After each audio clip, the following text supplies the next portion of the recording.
Hello, and welcome to the Pragmatic Live podcast series, where we tackle the biggest challenges facing today's product management, product marketing, and other market and data-driven professionals with some of the best minds in the industry. I'm Rebecca Kalogeris, Vice President of Marketing at Pragmatic Institute, and your host for this episode. What sets apart a product manager is not their technical skills or their quality of the writing. That's not what separates out a decent product manager from a great one. It really is about how well they work with others, how they get people to move together towards their vision without the technical authority to require them to do so. One of our instructors says it's product manager, not product dictator, right? You've got to get people to see your vision and move along. So that means that soft skills matter. In fact, as our guest has shared with me, a Stanford research group study found that 75% of job success is based on soft skill mastery and only 25% on technical skills. So the question is, how do we practice those soft skills and strengthen those muscles? And today's guest is here to help us answer that question. Because today we are joined by Elizabeth Hodos, founder of HIL Training. Welcome, Elizabeth. Hi, thank you so much for having me, Rebecca. This is going to be fun. It is going to be fun because it's such an important topic and it's so easy to overlook soft skills or to think that, oh no, I'm just not blessed with amazing interpersonal skills and therefore I will never succeed. But that's not true. You have great ways of tips of helping people strengthen these. So first, just give the audience a little bit of background about you and your journey and how you got to where you are today. Yeah, absolutely. So I kind of ended up on this journey by accident. Which I guess it was a very happy accident. About 17 years ago, I wanted to take an acting class. I thought that would be fun, a different thing to try. And I had a friend recommend going to this theater to take the class. And when I walked in, I saw just pictures on the wall of all these famous comedians, like Bill Murray and Dan Aykroyd, pretty funny people. And my heart just sank, because I looked at this and I was like, oh no, this is a comedy class. I'm going to die. I'm not funny. This is going to be the worst 3 hours of my life. And I paid the money. I'm going to take a deep breath and I'm going to walk in the room. So it took a second to muster myself and my courage. So I walked into the room and I found out I was actually taking an improv class. And I had no idea what that was. I was completely confused. So I walk in and my instructor, introduces himself and, we all introduce ourselves. And what I quickly realized just in the first class was that improv is just the fundamental skill of having unscripted interactions and having us do different games and exercises to make sure that the interactions that we have between each other are as impactful as possible. And that just really hit home to me. And before, just like you said earlier, before I really kind of thought you're blessed with these amazing interpersonal skills or you're not, you have this or you're not. And what I quickly realized was that's not true. We tend to be conditioned in a certain way, or because of different constraints that we're put on, we limit ourselves in terms of our interpersonal skill development. And improv was such a freeing way for me to start opening up and practicing those skills and muscles. While all that was happening and while I was taking this class, I was actually working in sales and marketing. And I noticed a shift in my performance, how I was feeling, even just my comfort in front of people, just all of these little changes that started happening. And it refocused my mind and changed some of my intentions behind what I did or how I interacted with people. And it was subtle as I started taking more and more of these classes and learning more about these principles that I felt my work life really changed. And so over the course of my career, I saw other groups who practiced these fundamental principles, and I saw how they all really just kind of came together and they wanted to work together. They wanted to create material. They looked for different ways to work together, and they came up with some really creative, amazing work.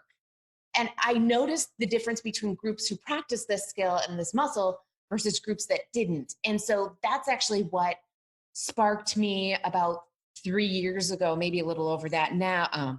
I think it's a little more than 3 years now, to start transitioning my career to working in this field and bringing this type of work to individuals and teams and organizations so that they can feel the power behind what it is to actually practice these muscles, because they're very difficult to get at for a variety of reasons. So about 3 years ago, a little over, I transitioned my career, and ever since then, I've been working with different companies, teams, and people to develop these type of skills. Awesome. All right, so let's break this down a little bit for our listeners. When we talk about these types of skills, what skills are we referring to? Awesome. I love that question. So defining soft skills. Soft skills are called soft skills. They might be called strategic skills. They might be called human skills. There's a lot of different names.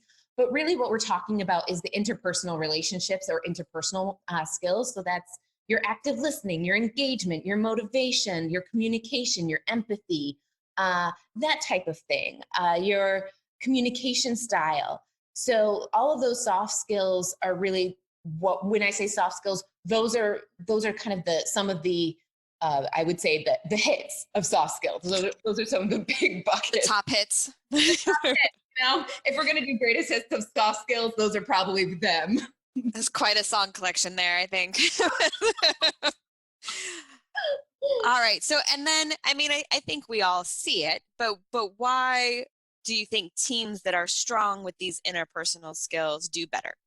Yeah, well, I think there's teams that have these skills, there tends to be a developed level of empathy that I see, like a postponed judgment, or instead of having a judgmental attitude towards each other or towards ideas or work that's coming through, they tend to suspend that and approach it from your intention is this, or reframe their mindset to being like, I'm understanding and I'm curious about what you're bringing to the table versus I'm going to shut you down.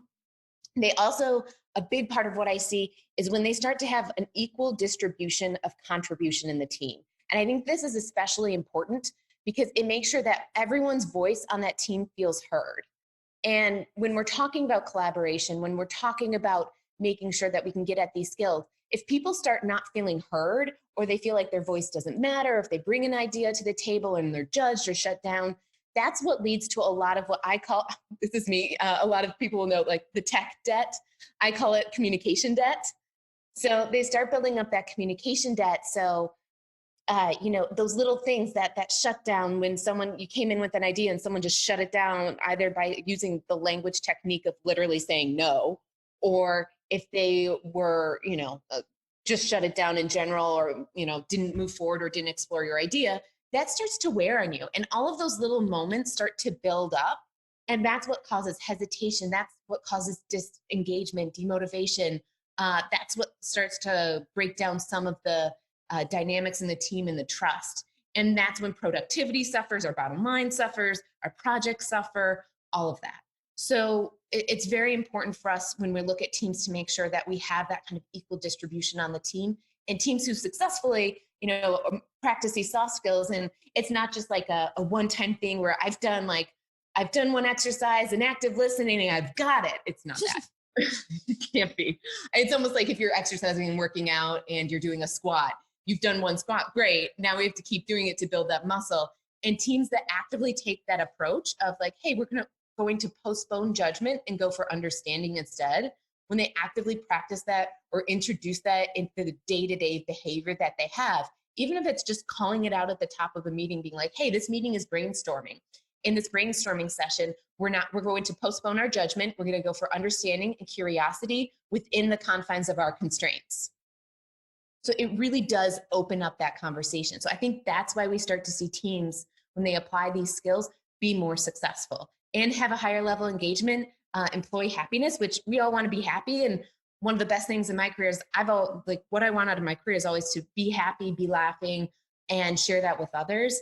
And it really does work when we start talking about these teams, when they can find that fun and enjoyment of working with each other.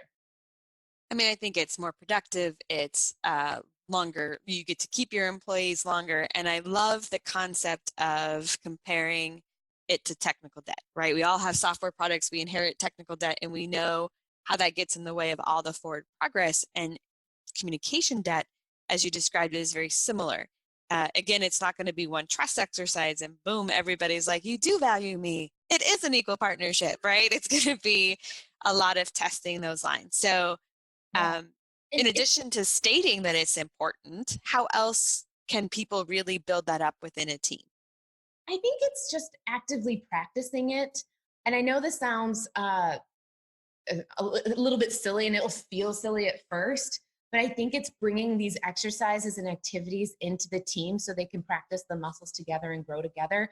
And it's as simple as like, not even just saying, hey, this is really important. It's taking some of these exercises and applying them into your team before meetings, during meetings, even on conference calls, but also like the little things that in observations, a lot of things, when I see or when I look at teams, how often do we come to our meeting and we just pull out our computer? I know we're all so busy and we all want to get out that last email before the meeting starts.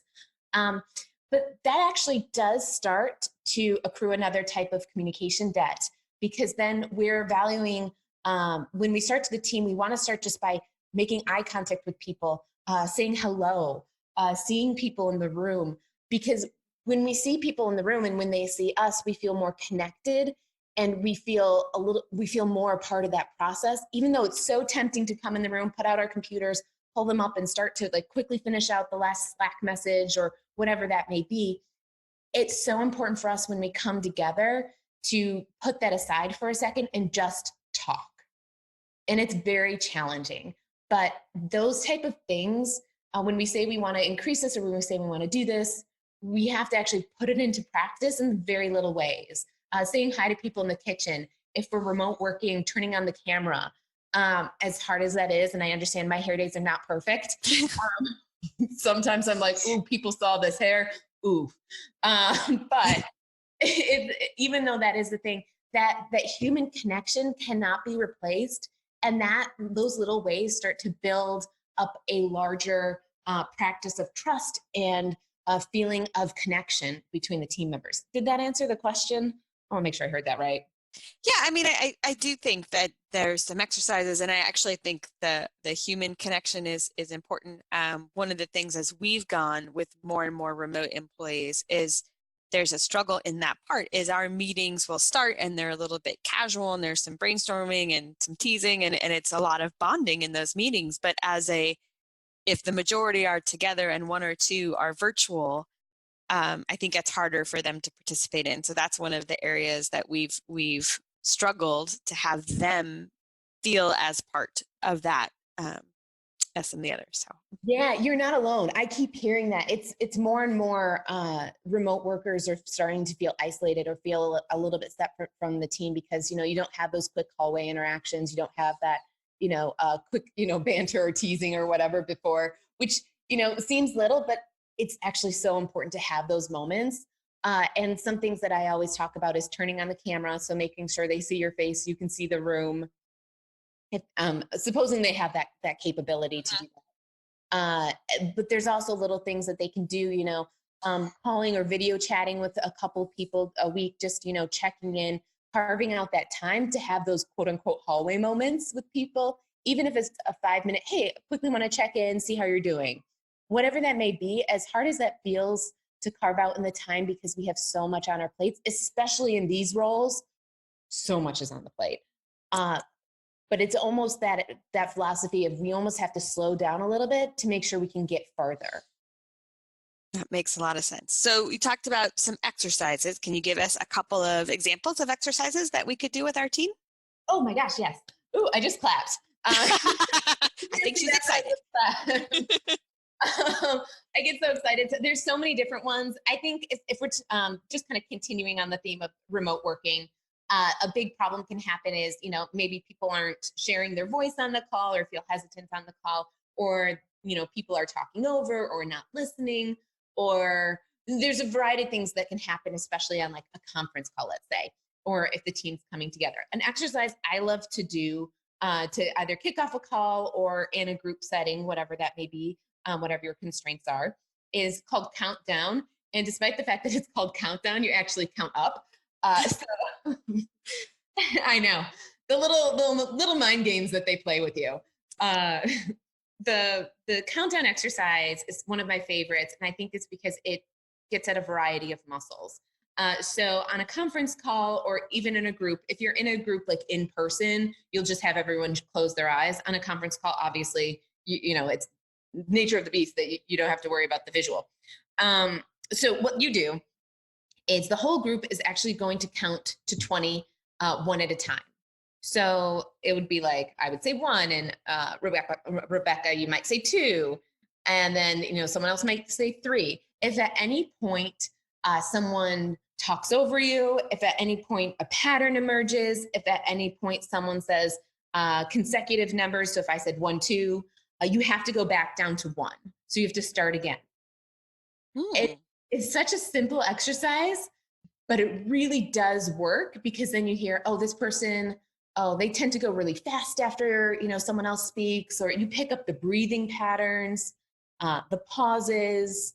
You can start to read some of that energy that's in the room, and your listening is heightened because you don't have the visual. It's really nice to do that. And that way everyone gets comfortable just sharing their voice. They get comfortable working together. And also on the flip side, it actually helps train our focus muscle and loosen up our sense of like that success failure bias that a lot of us carry around and carry into our work. So a success failure bias simply means it's like we get hung up. It's right, wrong, good, bad. We win, we lose.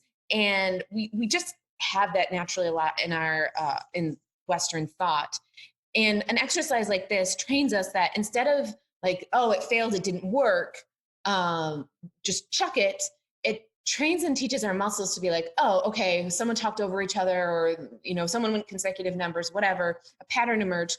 We go back down to 1, we refocus on what our goal is and what we want to achieve. And then we go back down to 1 and we keep practicing that muscle. So instead of getting hung up on like, oh, we failed, this, you know, doom and gloom, the world is ending, everything's horrible, etc. That can happen. We actually refocus that muscle and stay focused on the problem or what we are trying to solve, understanding our constraints. And when we talk about creating like a learning culture, that's a big thing that's, you know, a lot of organizations want to embrace. And they're like, we want to embrace failure. Well, we have to practice failure, or we have to practice these muscles and loosening that bias that we have of, oh gosh, I failed, this is the worst. Or, oh, we succeeded, everything's like, getting rid of some of that and just saying, hey, okay, if that way didn't work, we're going to start again. We're going to keep going and keep our mind focused on that problem. So there's a lot of muscles that get into that simple exercise that you can do with your team to help loosen some of those biases that we have, some of that mindset, you know, that we have, and really start to refocus on the problem and working together as a team. And every time I do this exercise, never have I had a situation where this didn't happen. When the people get to 20, everyone cheers. And that's, I think, one of the biggest things that we can do as a team. Everyone contributed as part of that process because everyone was involved and everyone succeeded together. No one blamed someone for being like, you missed this part and this part. We're like, okay, that happened. Awesome. Let's regroup. Let's get going. Let's move on. And then when we succeed and we celebrate together. And it's switching that mindset to really bond people. Well, there's a lot of things. I mean, it sounds so simple, and yet I love doing it at the start of the meeting, and it kind of helps everyone set the tone of the breath and the waiting. I mean, it's almost, I find conference calls very hard to not either talk over or almost under, right? So it's a great way of setting the pacing. And then to your point, failing in a spot where you're all in it together and the stakes are low and it's not emotional or personal, right? Yeah. Failing at more in-depth conversations that can carry a lot of communication debt. The other way just feels like an exercise of all of us towards the same goal. Yeah. And I love that you talk about it, because you probably have this experience, you know, just like anyone, like all of us, where it's like, oh, we can get so frustrated when we have a larger project that we're working on. And we just see these things that happen. You're like, that didn't work. It can be very discouraging. And there's an emotion that can be tied to it, like you were saying. And it's removing some of that emotion for it and being like, okay, that happened, and being more objective about it and saying, okay, that happened. Awesome. It doesn't mean it's good or bad. It just happened.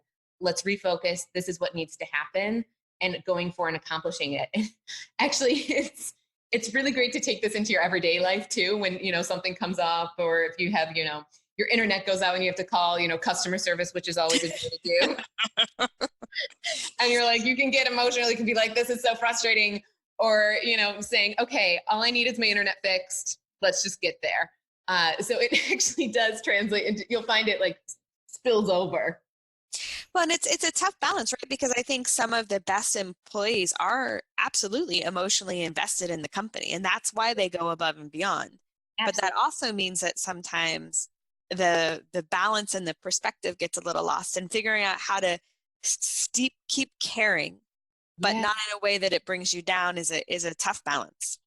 I love that you brought that up. I think that's so true, because passion is absolutely a part of why we do what we do. We really enjoy it. We are invested in it. This is our career. This is what we want to be doing.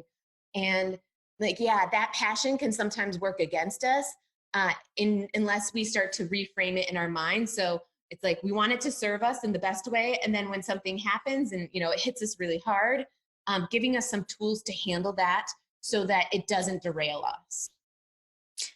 Awesome. All right. Do you have time to give us one more exercise we might try? Yeah. Okay. Another exercise. Can I give two? Of course. I have two. This is a warm up, and this might be if you have like a big meeting that's happening, or if you have like a day where it's just going to be a tough day, and it. I love this exercise. It's called High Five, Low Five, 80s Five. And I know the 80s five is like that freeze frame five from the 1980s movie where everyone kind of freezes in midair in the high five. I love it. It's my favorite thing to watch in the world and my favorite thing to do. And then make up your five. So everyone goes around and you find one person to give your high five to, you find someone else you'll give a low five to, and you'll have that'll be like your high five partner, your low five partner. You have your 80s five partner, which is the best freeze frame moment of the day, and probably your only freeze frame moment, right. I might say. And then you find someone else and you'll make up your five. And the energy, it's an opening exercise, because a lot of times, just from the daily grind, and I get into this habit too, and I'm sure you probably find yourself having this as well, is when we just our shoulders kind of slump forward, and it gives us a moment to kind of push our shoulders back. Give someone a high five. It's opening and being more receptive, as opposed to closed off and coming from a place of like no or hesitation. It just opens up, and it's really hard to be in a bad mood when you're freeze framing a high five. I don't think it happens. It just doesn't happen. Right? You're fine. Like, you feel good. And then people start laughing. They start to enjoy each other. They're running around a little bit. Their blood starts to get flowing. So if you're going to have a really tough day, or that something is going to something's going to be a tough conversation or a tough meeting or whatever, just starting by opening exercises are really good, because then it starts to put people like, okay, I'm open, I'm receptive, we can go in this, we're all in this together, let's do it. And it's also just a fun way to get the blood moving. If it's a fun before a meeting, if you have a big high stakes meeting, you and your team all want to kind of just have fun together. And that people want to be around people who are having fun. And when your energy's up, and in an authentic way, when your energy's up in an authentic way, and when you're having fun with what you're doing, people want to be around you. People want to work with you. People want to be on that team that's having the most fun. And, even with clients, like if you're having a really good time, it becomes contagious. So using these type of energy exercises to increase that is really important. No, I think it's great, because you're kind of being a goofball, right, to start, which actually just opens you up to being vulnerable, and it helps you take yourself less seriously. And when you do that, you're a little bit less guarded, and I think that can be a great way. Oh yeah, absolutely. And the vulnerability is super important. Being open and honest about that, in an appropriate way. I want to preface, we don't want to get me in trouble with HR. Right. I'll be candid about that. But yeah, I 100% agree. Another exercise, and this is actually a little bit more, kind of falls in the self-care realm. So when we're talking about keeping motivation, etc., I always like to do exercises that when this happens. So, and the exercise is when this happens. So the pitfalls of your day, the problems that you're going to come up. You've had this happen before, whatever that problem may be. whatever that issue is. You write it down. So when blank happens, I'm going to blank. So if it's like, when I have to have a tough conversation, or if a client yells at me or whatever that might be, or if an internal colleague yells at me or whatever your example is, I'm going to blank. So I'm going to listen, or I'm going to write it down. Whatever your tactic is to handle that, write that down. And then you say, and my outcome of this action is going to be blank. So by doing this action, here's the outcome I want. So if I had a project that started going south, I'm going to stop, write down what the problem was, because I want to be able to reassess and address that problem. And that way I can move forward. So what you do in this exercise is you take yourself out of the emotional moment when it's happening, and you plan. So providing that planning for when those pitfalls of your job are going to happen. When they do happen, you're not caught off guard. You know exactly how you're going to react, and you know what the outcome is going to be in a positive way. This is an exercise that is extremely helpful because this keeps us engaged, and this takes us off of the roller coaster that can sometimes be our work, and it makes us a little bit more even keeled with it, so that we know we can address things in a positive way that'll help us not only keep our mental sanity in the moment, but then also make sure that we can handle that situation as best we can. Does that make sense? So it's sort of admitting it's going to happen, just acknowledging how you're going to react, and that by doing that, it's going to allow this other result. So it's sort of almost just writing down a plan so that you're not ill-prepared for this. Oh, exactly. And it's sometimes people are like, oh, well, I don't, we want to make sure we acknowledge that, hey, I know this is going to happen. It's going to, things come up, whatever. Yeah. And providing that plan for yourself is really helpful. So that's another exercise. Awesome. So one more question for you. As you go through some of these exercises, there's definitely teams that I've managed that I'm like, oh my gosh, this would be great for them. They would love this. And then there are teams that I've managed that it would be great for them, but they won't love it and they won't think it's helpful, right? Like they'll be resistant. So in those situations, and I'm sure you come across them, how do you help the team buy in to this concept? Sure. I mean, there are patterns of behavior in each team that, kind of arise in each group. Teams that are more resistant or have a harder time with this are typically the ones that really need to work on these muscles.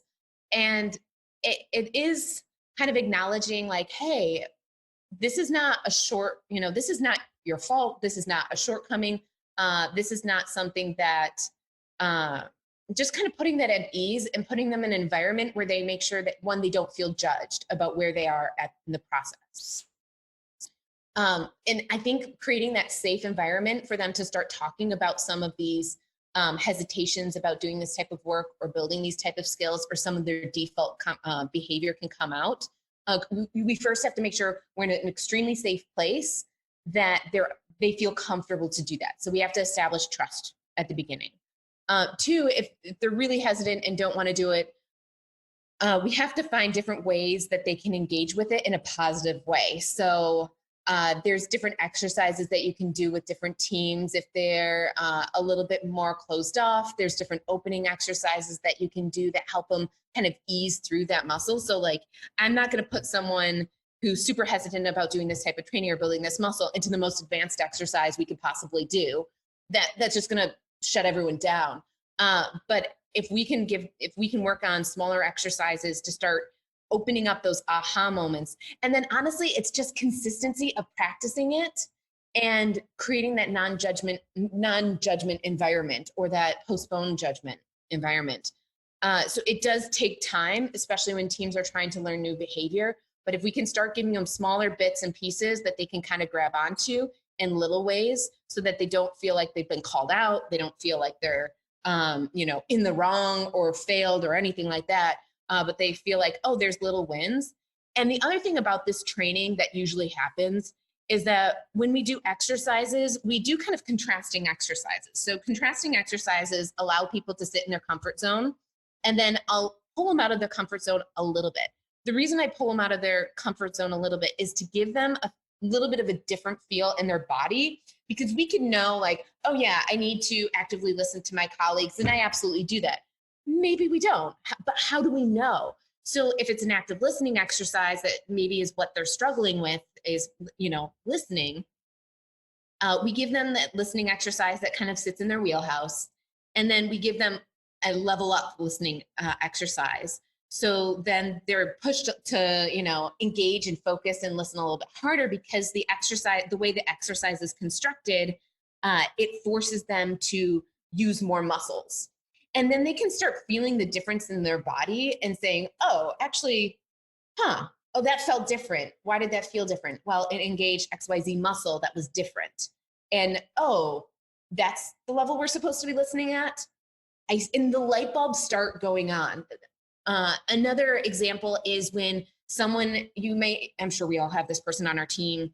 I call them the no person, or even the yes person who says yes to everything and they get super overwhelmed, but the no person who typically shuts down any idea.